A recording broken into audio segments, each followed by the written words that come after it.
Maziko ya gavana wa zamani wa Benki Kuu ya Tanzania na muasisi wa Chadema Mzee Edwin Mtei yafanyika leo katika makaburi ya familia Tengeru wilayani Arumeru mkoani Arusha. Mashambulizi ya Urusi dhidi ya Ukraine yaliyofanyika usiku wa kuamkia leo yasababisha kifo cha mtu mmoja na kujeruhi wengine 23.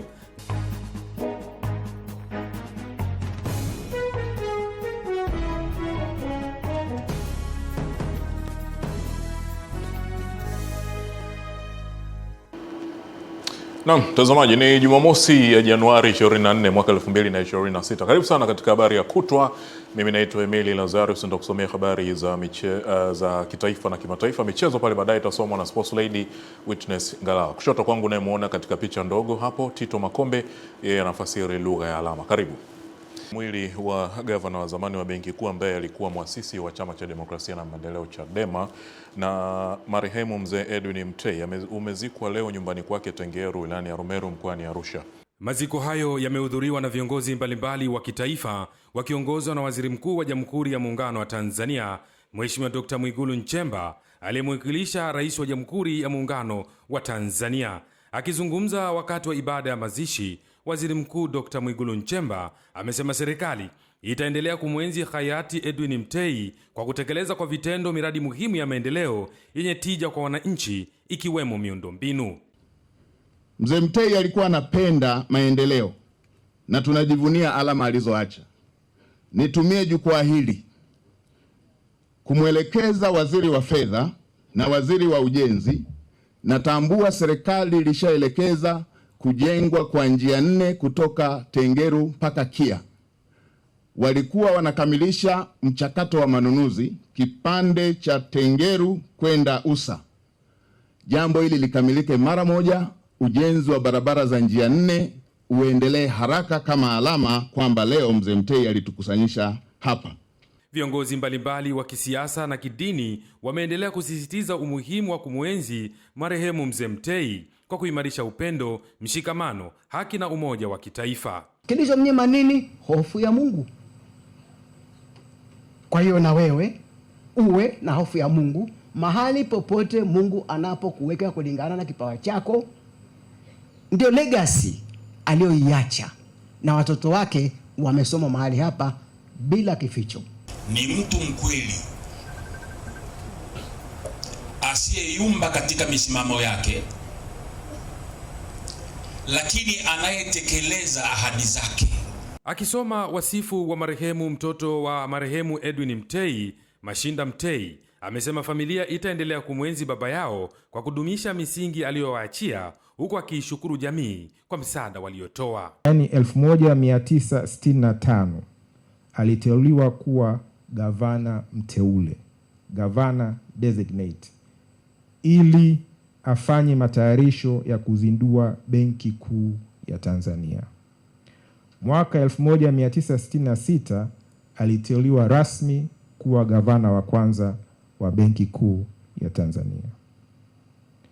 Mnamo April 1974 mzee aliteuliwa kuwa katibu mkuu, Secretary General wa East African Community. Ezekiel Mwambopo, Channel 10. Kuelekea Januari 27 mwaka huu, kumbukumbu ya siku ya kuzaliwa Mheshimiwa Rais wa Jamhuri ya Muungano wa Tanzania Dr. Samia Suluhu Hassan, Manispaa ya Ubungo inaunga mkono juhudi zake za kuhamasisha utunzaji wa mazingira, ambapo siku hiyo kupanda miti katika maeneo mbalimbali ya wilaya ya Ubungo ikiwa ni njia mojawapo ya kurejesha uoto wa asili. Akizungumza na Channel 10, mkuu wa wilaya ya Ubungo wakili Albert Msando amesema kupanda miti ni jambo moja, kuitunza ni jambo jingine. Hivyo ameahidi kuhakikisha miti hiyo inatunzwa na kukua, ikiwa ni kutimiza ndoto ya Mheshimiwa Rais ya kuona kila Mtanzania anashiriki katika kupanda miti katika eneo lake. Kwa hiyo maelekezo yake tunayatekeleza kwa kuhakikisha kwamba tunapanda miti, lakini tunaisimamia na kuitunza ili tupate matokeo ambayo tunayataka. Kwa tutaenda kulifanya zoezi hilo, tutahakikisha kwenye maeneo yetu ya umma, maeneo ya mashule, mahospitali na mengineyo tunapanda miti kuitikia wito wa Mheshimiwa Rais. Kupanda miti ni jambo zuri sana, linatusaidia hata sisi wakina mama. Na sisi pia tumejipanga kupanda miti kwenye mitaa yetu na tunaendelea kupanda. Tunamsupport kwa kupanda miti kila mitaa yetu. Ifikapo pia Februari 5 tutaendelea kupanda miti. Nyakati za mvua, maeneo mengi ya jiji la Dar es Salaam hukumbwa na mafuriko. Hii inatokana na baadhi ya wakazi wa jiji hili kushindwa kutunza mazingira yanayowazunguka, ikiwemo utupaji wa taka ovyo pamoja na ujenzi holela ambao kwa namna moja ama nyingine huziba njia za maji na kusababisha mafuriko. Je, hili nalo mkuu wa wilaya ya Ubungo analizungumziaje? Dar es Salaam sisi tuko mwishoni kwenye mkondo wa maji ya mito yanaenda baharini. Kwa tunavyojenga kiholela, tunaziba zile njia za maji na kupelekea mafuriko. Kwa sio jambo ambalo mara nyingi ni la bahati mbaya, ni mipango mibovu ya wananchi wanapoamua kujenga bila kufuata vibali vya ujenzi na taratibu za ujenzi ambazo tumejiwekea. Umeshaona nimepita baadhi ya kata huko. Tukikukuta umejenga bila kibali, tukikukuta umejenga kwenye njia ya maji, tutakubomolea na utatulaumu bure tu. Kwa tutoe rai kwa wananchi wafuate taratibu za ujenzi, kuto kuzuia njia za maji ili kuepukana na mafuriko yanayoweza kusababishwa na kuziba njia za maji. Kutoka Dar es Salaam, Beatrice Eric, Channel 10. Baadhi ya wajasiriamali wanaojihusisha na uuzaji wa miche ya miti jijini Dodoma wamewahimiza Watanzania kuadhimisha siku zao za kuzaliwa kwa kupanda miti kama anavyofanya Rais wa Jamhuri ya Muungano wa Tanzania, Mheshimiwa Daktari Samia Suluhu Hassan.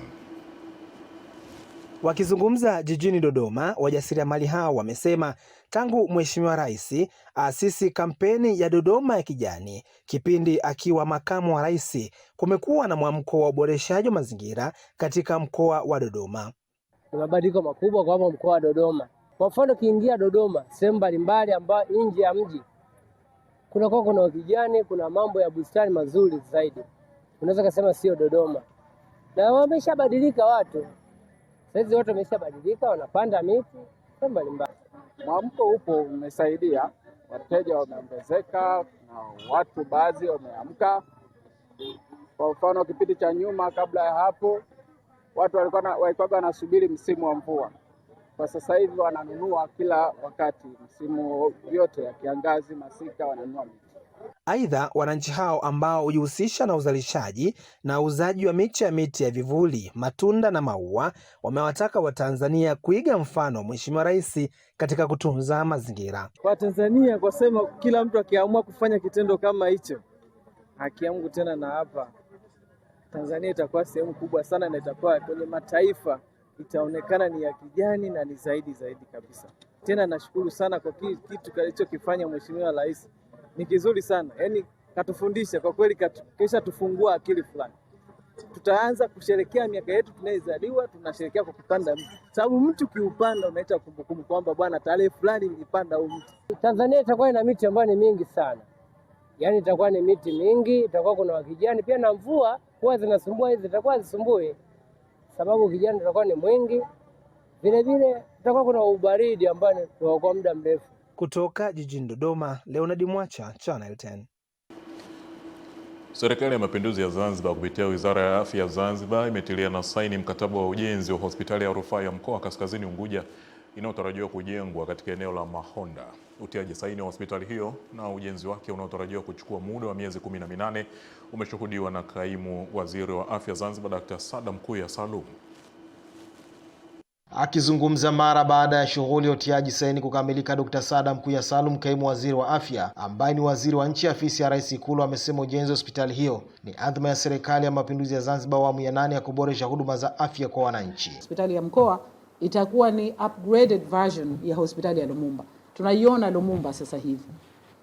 Ni hospitali nzuri sana na vifaa, lakini sasa ina maana tukiangalia hiyo itakayokuja itakuwa ni zaidi ya hospitali ya Lumumba. Matarajio ya wananchi kusema kweli itakuwa ni makubwa. Aidha, Waziri Saada amesema kukamilika kwa kazi ya utiaji saini ujenzi ni jukumu la Wizara ya Afya kufuatilia ujenzi wa hospitali hiyo ili endane na thamani ya mradi. Tumefurahi kuona kwamba mkandarasi amejicommit kufanya kazi hii katika miezi 16, lakini hata hivyo sisi hiyo itakwenda sambamba na usimamizi wetu, lakini itakwenda sambamba na kupima quality yenyewe ya jengo. Pengine unaweza ukasema miezi 18 au miezi 16, lakini jengo lenyewe lisiendane na thamani yenyewe na lisiendane na lile jambo ambalo limedhamiriwa kufanyika. Katibu Mkuu Wizara ya Afya Zanzibar Mngereza Mzee Miraji amesema hospitali hiyo itakuwa ya ghorofa 5. Itakuwa na vitanda 200, patakuwa na ICU yenye vitanda 44 ambao vitatengwa vya wanawake, wanaume na watoto. Patakuwa na emergency maternity, theater, diagnostic image and laboratory. Patakuwa na dialysis vile vile, OPD kama ilivyo hospitali nyingine, pharmacy, isolation rooms, compound room na fast track na VIP vile vile. Mkurugenzi mkuu wa kampuni ya ujenzi ya Cross Wall Construction Himidi Idi Mgeni amesema ujenzi wa jengo hilo litajengwa kwa kuzingatia viwango na thamani ya fedha. Dhamira yetu kubwa ni kuhakikisha kwamba value for money katika mradi huu unaonekana. Tutahakikisha tunafanya kazi za kiwango kwa wakati. Kasim, Channel 10, Zanzibar. Waziri wa mambo ya ndani ya nchi Patrobas Katambi ameitahadharisha jamii ya Watanzania juu ya vipande vya video vinavyotengenezwa na kusambazwa katika mitandao ya kijamii ambavyo huleta taharuki na suala la kushambulia watu binafsi, akiahidi kusimamia utawala wa sheria huku akihoji kila mtu kuwa msemaji katika nchi. Ametoa kauli hiyo wakati wa kikao chake cha kwanza na management ya wizara hiyo ambacho kimefanyika leo jijini Dodoma, akigusia jukumu la amani na utulivu ni la kila Mtanzania, ambapo naibu waziri Ayubu Mohamed Mahmud akizungumzia matumaini ya Watanzania kwa Rais Dr. Samia Suluhu Hassan. Katika kipindi hiki ambacho nchi inahitaji utulivu, mambo yote yanashughulikiwa, malalamiko na mirejesho yote inaletwa ili kuweza kushughulikiwa. Platform sahihi kwa sasa, twende kwenye tume aliyoiunda Mheshimiwa Rais. Platform sahihi kwa sasa ni jambo linalolalamikiwa linahusu wizara fulani, wizara hii ina waziri, inaye naibu waziri, inaye katibu mkuu, tuyalete, tuyashughulikie. Ni wakati taifa turudi kwenye misingi yetu aliyotuachia Mwalimu Julius Kambarage Nyerere na mzee wetu Abeid Amani Karume. Tupendane, tuungane, tushirikiane.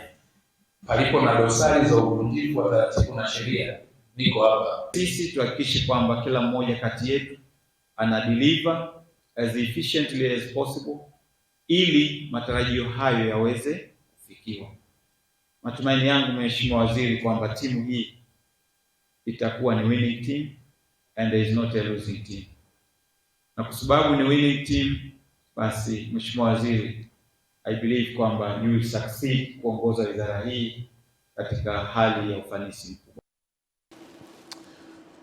Serikali kupitia Wizara ya Viwanda na Biashara imewasilisha mapendekezo ya maboresho ya sheria 4 ambazo ni sheria za alama za biashara na huduma, sheria ya usajili wa hataza, sheria ya majina ya biashara na sheria ya makampuni kwa mwanasheria mkuu wa serikali ili kuboresha mazingira ya urasimishaji na ufanyaji wa biashara hapa nchini. Hayo yamebainishwa na Waziri wa Viwanda na Biashara Judith Kapinga wakati akitoa maelezo ya wizara kuhusu utekelezaji wa ahadi za Mheshimiwa Rais Dr. Samia Suluhu Hassan na mafanikio ndani ya siku 100 za serikali ya awamu ya 6 muhula wa pili.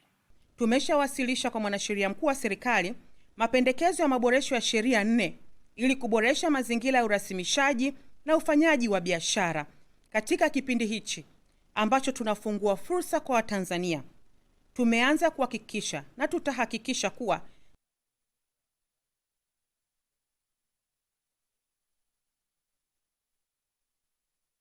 sheria na taratibu hazitakuwa kikwazo katika kuboresha uchumi wa wananchi na Watanzania kwa ujumla.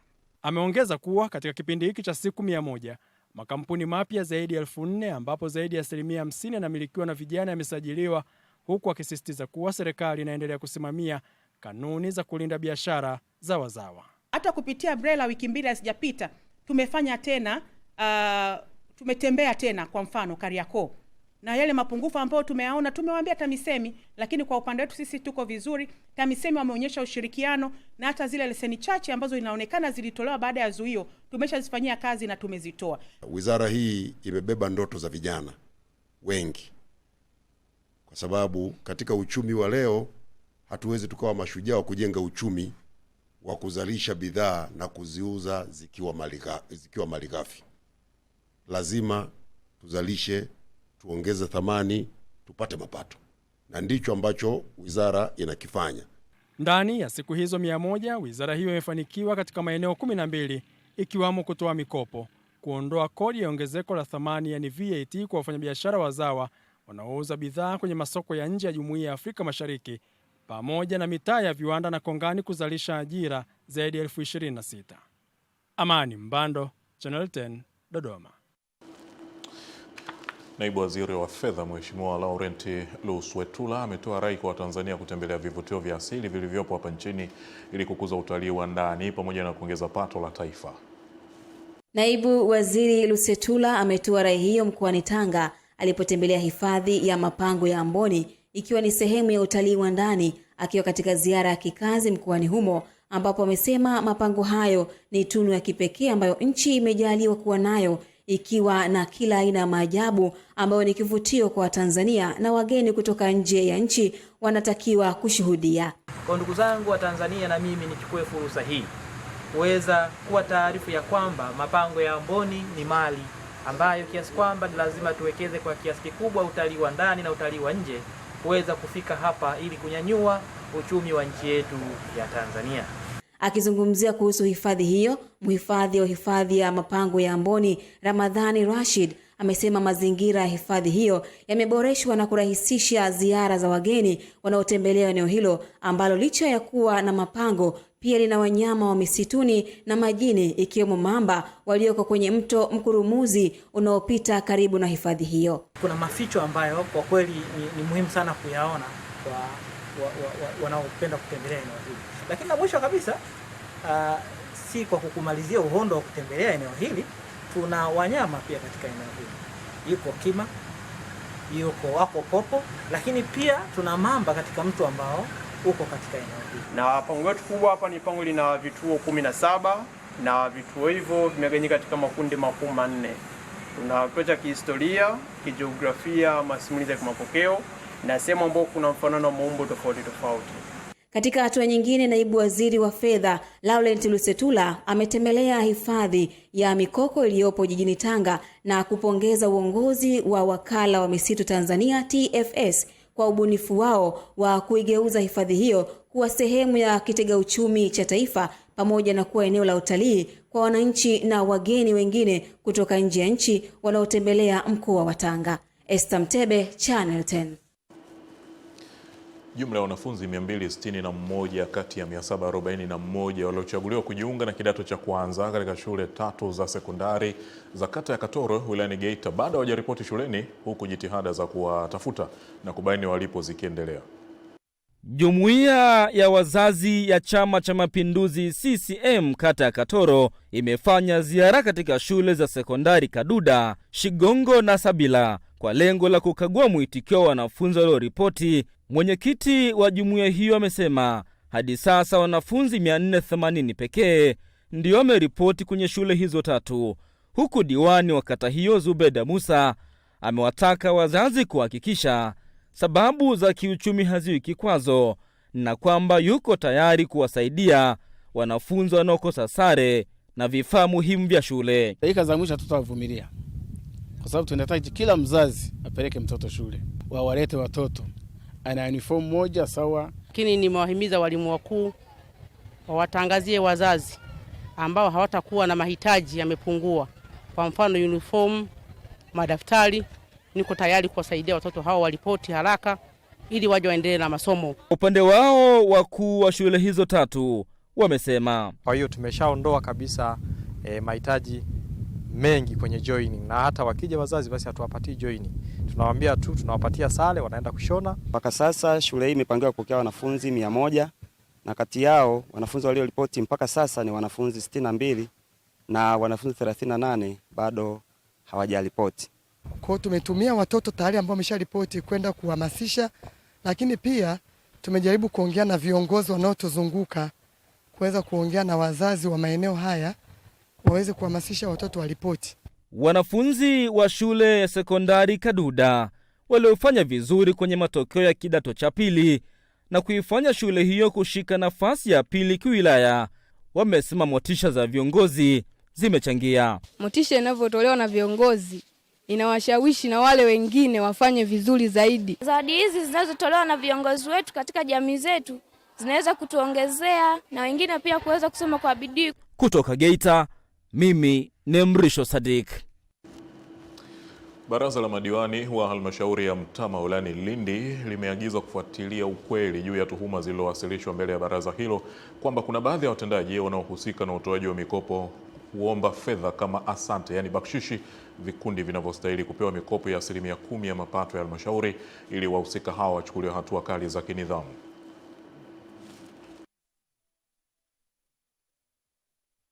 Hawa na Meta, diwani wa viti maalum Panga Tena, anaeleza kuchukizwa na vitendo vya baadhi ya watendaji wanaojinufaisha kupitia mikopo hiyo kinyume na maadili ya utumishi wao, kitendo kinachotajwa kuendelea kuwapa mzigo mkubwa wa madeni walengwa wakati wa kurejesha. Mkuu husika wa kitengo kile anampa mtu hela milioni 2 afu anamwambia 500 nipe mimi. Hapo sijaelewa shida hiyo inatokea wapi. Tunaomba majibu kidogo tueleweshwe. Wananchi wetu tupate kwenda wakitaka tulalamikia tupate jinsi ya kuwajibu. Udhaifa Rashid ni katibu tawala wa wilaya Lindi, ambaye pia ni mjumbe wa kamati ya uhakiki wa mikopo ngazi ya wilaya. Amewataka madiwani kuhakikisha wanatoa taarifa za watendaji wanaopokea fedha kutoka katika vikundi kama shukrani, kuhakikisha wanapeleka taarifa sahihi kwa mkurugenzi au ofisi ya mkuu wa wilaya badala ya kulalamikia pembeni. Tuwasilishe hizo taarifa kwa mkurugenzi. Kikundi chochote kuna afisa akawataka watoe kiasi cha fedha kama hisani kwamba sisi tumewasaidia mmepata mkopo, tupewe hizo taarifa. Lakini kwa bahati mbaya ni kweli kama alivyosema mheshimiwa diwani, hawa wananchi wetu ukiwahitaji wakwambia hiko kitu hawasemi. Mwenyekiti wa halmashauri ya Mtama Yusuf Tipu ameagiza ufuatiliaji ili kuwabaini wahusika wa tuma hizo, huku afisa maendeleo ya jamii halmashauri ya Mtama Patricia Peter akieleza deni lililotokanalo na mkopo huo. Baraza tu linaagiza kwamba ufuatiliaji ufanyike ili kikao kijacho kiwe na majibu sahihi namna ya vikundi hivyo ambavyo ni hewa. Mpaka sasa la vikundi ni milioni 466. Kati ya hivyo vikundi vya sasa ambavyo ni vipya viko ndani ya muda ni deni la shilingi milioni 292, na kwa deni la zamani kwa vikundi ambavyo vilikuwa zamani viko nje ya muda ni milioni 173. Ahmad Nandonde, Channel 10, Lindi. Kufuatia athari za kiafya zinazotokana na uhifadhi duni wa vyakula vya nafaka mashuleni, walimu wa shule za msingi na sekondari kutoka halmashauri 6 za mkoa wa Njombe wamepokea jumla mifuko 5850 ili kunufaika na teknolojia ya kisasa ya mifuko maalum ya kuhifadhia chakula na kuondokana na utaratibu wa awali wa kuhifadhi chakula kwa kumwagwa sakafuni. Shehena hiyo ya mifuko kutoka kampuni ya PPTL inayojulikana kwa jina la Pixi au kwa lugha ya Kiswahili maarufu Kinganja imeanza kusambazwa katika shule mbalimbali mkoani hapa, huku baadhi ya walimu na wanafunzi wakipongeza ujio wa teknolojia hiyo, kwa sababu wazazi wanaleta vyakula na vyakula vinaleta vingi mara moja. Utunzaji wake umekuwa mgumu sana, lazima mtumie mifuko hii, otherwise chakula chote kitaharibika. Kipekee sana tunahitaji kumshukuru Mheshimiwa Rais wa Jamhuri ya Muungano wa Tanzania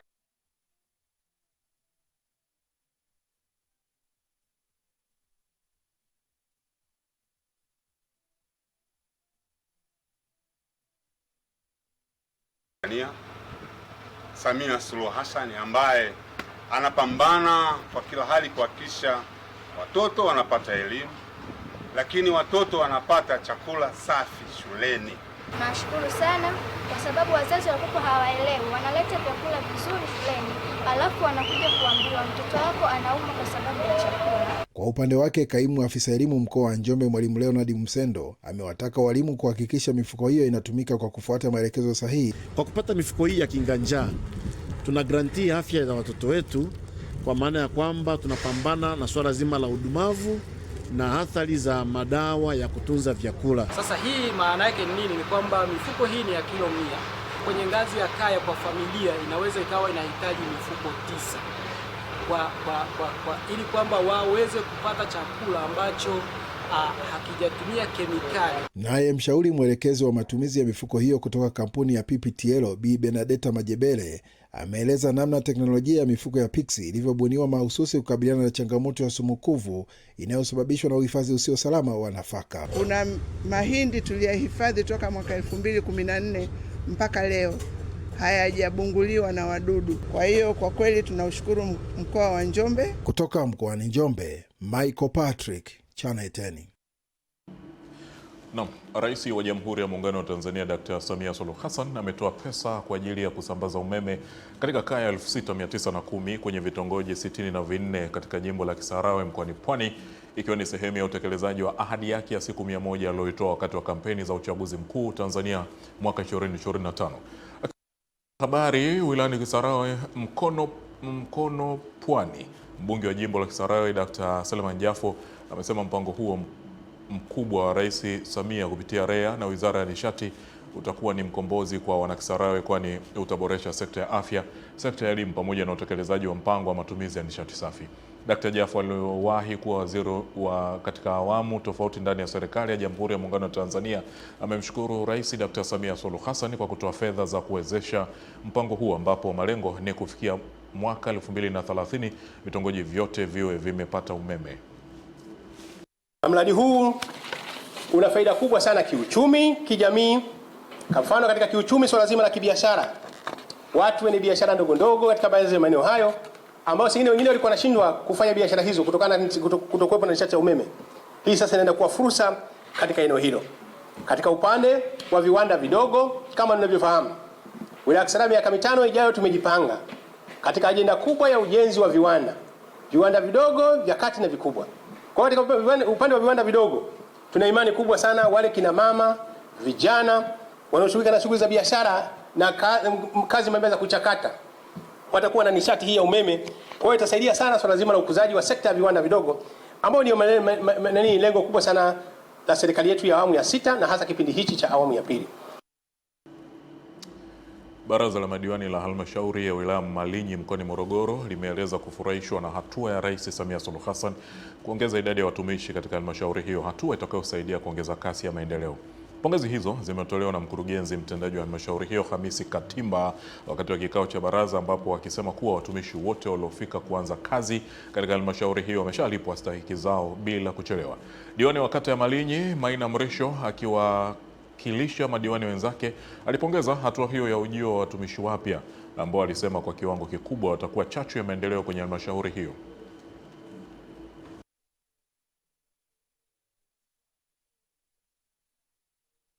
Katika kipindi ambacho serikali imeajiri watu wengi kwa pamoja ndani ya mwaka mmoja, kwa akili zangu mimi toka nimepata akili nikiwa serikalini sijaona kama ilifanyika mkuu wa Shabani.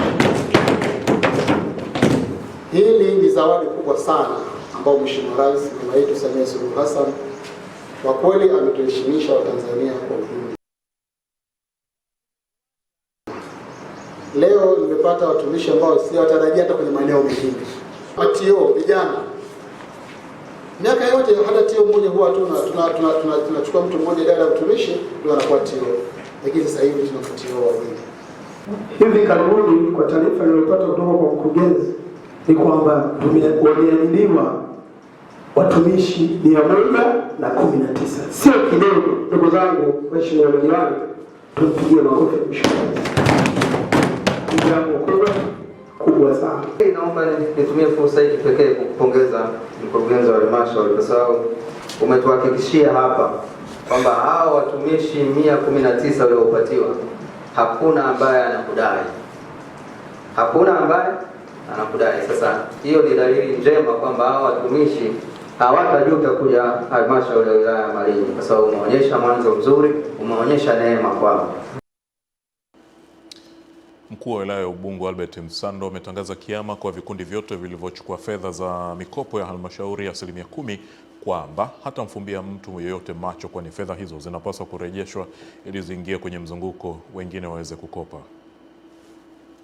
Ametangaza kiama hicho wakati wa uzinduzi wa mitambo ya kusafisha maji ya chumvi yenye thamani ya shilingi milioni 185, mradi uliokabidhiwa kwa kikundi cha Jukwaa la Wanawake kata Mburahati kwa Mloso. Ametuma salamu kwa viongozi ambao pia walichukua mikopo hiyo kujisalimisha ofisi ya maendeleo ya jamii manispaa ya Ubungo ili kuweka utaratibu wa namna ya kulipa mkopo huo kabla sheria haijafuata mkondo wake. Kama umewahi kuchukua hela ya mkopo wa halmashauri na hujarudisha, utaitapika. Wapo viongozi wamechukua mikopo, majina yao nao kwa upendo na upole kabisa. Kama unajijua ni kiongozi, sitataja nafasi, unanisikia, Jumatatu nenda idara ya maendeleo ya jamii, weka utaratibu wa kurudisha mkopo. Akizungumzia mradi huo, Wakili Msando amesema umelenga kuondoa changamoto ya upatikanaji wa huduma maji safi na salama kwa wakazi wa kata hiyo, lakini utapelekwa katika kata mbalimbali kupitia vikundi vya majukwaa ya wanawake kwa kuwa tayari wataalamu wa teknolojia hiyo wapo, huku mwenyekiti wa Chama cha Mapinduzi wilaya ya Ubungo akimtaka mkuu wa wilaya kuimarisha usimamizi kwa kuwa miradi mingi inakufa kutokana na usimamizi mbovu. Wazi kikundi kipatikane, si sawa? Wajichague wenyewe, tuwajengee uwezo. Azania wako tayari wasimamie miradi. Nyinyi kazi yenu sio kuchagua mwanamke gani anapewa. Kazi yenu ni kutengeneza mazingira wezeshi. Kikundi cha wana Saranga, Kimara, Sinza, Manzese, Sidiki na Mbezi wapate wakasimamia miradi. Hii miradi ya jumuiya mara nyingi inaanzishwa kwa pupa. Inapokosa usimamizi, miradi inakufa. Umesema utakuwa mkali na kushauri uwe mkali kweli kweli. Katika kipindi cha ukame mwezi Desemba 2025, kisima cha Mlati kwa Mloso kilikarabatiwa na kuunganishwa rasmi katika mfumo wa usambazaji wa maji wa DAWASA. Desemba 15 maji haya yalikuwa ni ya chumvi, lakini mradi huu ulikuwa umekufa kutokana na sababu mbalimbali ikiwemo kuharibika kwa pampu. Hali ilikuwa duni kabisa, maji yalikuwa hakuna. Kata hii ya Mburati ilikuwa kilio ni maji, lakini sasa hivi mambo yamekuwa lele. Nikiripoti kutoka Mburahati jijini Dar es Salaam, Beatrice Eric, Channel 10. Mtazamaji, karibu kama ndo kwanza unaungana nasi, hii ni habari ya kutwa kutoka hapa Channel 10. Mimi naitwa Emily Lazarus. Hapa ndani niko na Tito Makombe hapa, nafasiri lugha ya alama. Mara hii ni habari za kimataifa. Tunaambiwa mashambulizi ya Urusi dhidi ya Ukraine yaliyofanyika usiku wa kuamkia leo yamesababisha kifo cha mtu mmoja na kujeruhi wengine 23. Maafa hayo yametokea katika wakati ambapo wajumbe wanaoshiriki mazungumzo ya amani kutoka Ukraine, Urusi na Marekani wakitarajiwa kukutana leo jijini Abu Dhabi kwa siku ya pili ya mazungumzo ya kumaliza uvamizi huo wa Urusi kwa takriban miaka minne. Kwa mujibu wa kiongozi wa jeshi mjini Kiev, Timur Chachenko, mtu huyo mmoja aliuawa na wengine 4 kujeruhiwa katika shambulizi la drone la Urusi kwenye mji mkuu Kiev. Wengine 19 wamejeruhiwa kwenye mji wa pili kwa ukubwa nchini Ukraine wa Kharkiv. Hayo yameelezwa na meya wa mji huo, Ihor Terehov.